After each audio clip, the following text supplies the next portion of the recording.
তার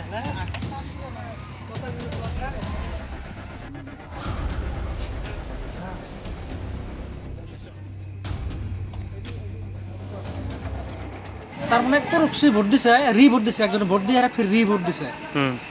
ভোট দেওয়ার পরে প্রশাসন আটকাইছে, প্রশাসন আটকের অবস্থান থেকে ভোট দেওয়া মানুষটারে ওরা ভাঙ্গে চুরে প্রশাসন মাইট ঠের দিয়ে হেরে ওরা নিয়ে যাবার নিয়েছিলাম। আমরা বেড়ো দিয়েছিলাম, বেড়ো দেওয়ার পরে ওরা পুলিশে খুদ্দা মারি দিবার নিয়েছিল। মারি দেওয়ার পরে মারি দিবার নিয়েছিল, আমরা আটকাটি করছি। আটকাটি করে পুলিশ বাইতে তুলে দিয়েছে, আমরা বাইতে বই আসছিলাম। ওরা ঘুরে নাড়ি ফেলা নিয়ে এরা বাইতে রাঙ্গ বিকল। সাইবুর অর্ডার দিছে, সাইবুর এনকার ক্যান্ডিডেট মানুষ না সাইবুরও মানুষ আঙ্গ বিকল। সাইবুরের অর্ডার আঙ্গ টিনের ঘর বেড়াটা বাইরে ভেঙে দিছে, 4 জনের মাথা ফাটাইছে। সাইবুরও অর্ডার দিছে, জেলালা ছিল, শেখ জালা ছিল, আরো 2-4টা দেখলি হারে নাম কোয়া হয় না, দেখলি হারে কোয়া হয়। আবুল্লা ছিল,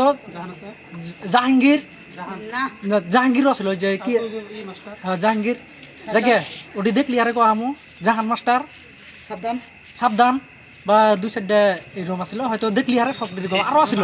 দুটা গাঁৱত, এটা মৰমতৰ বুলি কয় আৰু এটা মোহনদাস খানপাৰা বুলি কয়। মোহনদাস খানপাৰাত আছে 400 ভোট, ইয়াত 4জন কেণ্ডিডেট, এজন কেণ্ডিডেটৰ পাছত 100কৈ ভোট পৰে আৰু ইয়াত 500 কেণ্ডিডেট। এওঁলোকে দেখিলে যে আমি হাৰি যাওঁ কিজানি, সেইকাৰণত গোটেই পলিং ছিষ্টেমটো যিটো আছে সেইটো খুব ভালভাৱে চলি আছে।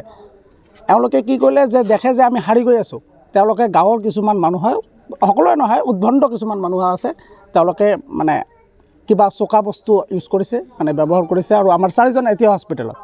এওঁলোকে ইমান সাহস ক'ত পালে বা কোনে ইহঁতক ফ'কাছ কৰি আছে যে 4জন কেণ্ডিডেট হয় 400 ভোট লৈ 500 ভোটৰ এজন কেণ্ডিডেট এনেকৈ আঘাত কৰাৰ কি প্ৰয়োজন আছে? ইয়াত কাৰো পলিং অফিচাৰ বা যিবিলাক বুথ কমিটি অফিচাৰ তাৰ কোনো দোষ নাই, খুব ভালভাৱে খুব শান্তশিষ্টভাৱে এই কামটো হৈ আছে। আৰু কিজানি এজন ল'ৰাই কিবা প্ৰক্সি দিব আহিছিল নে কিবা এনেকুৱা পাইছিলোঁ, আমি তাক ধৰিছোঁ, ৰাখিছোঁ। আইনত যি হ'ব হ'ব। BLOজনে পুলিচকো ফোন কৰিছে, তেওঁলোকেও আহি আছিল।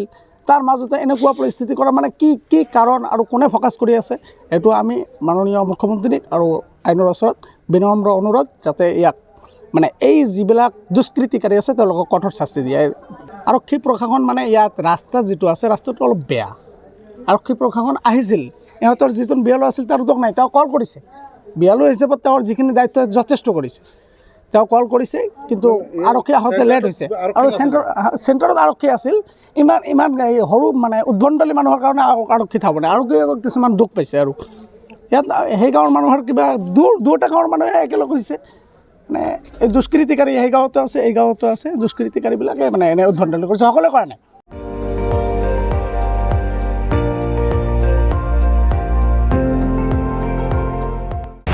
আপুনি চাই আছে ND24, সৰ্বশ্ৰেষ্ঠ নহয়, সৰ্বোত্তমৰ দৌৰা।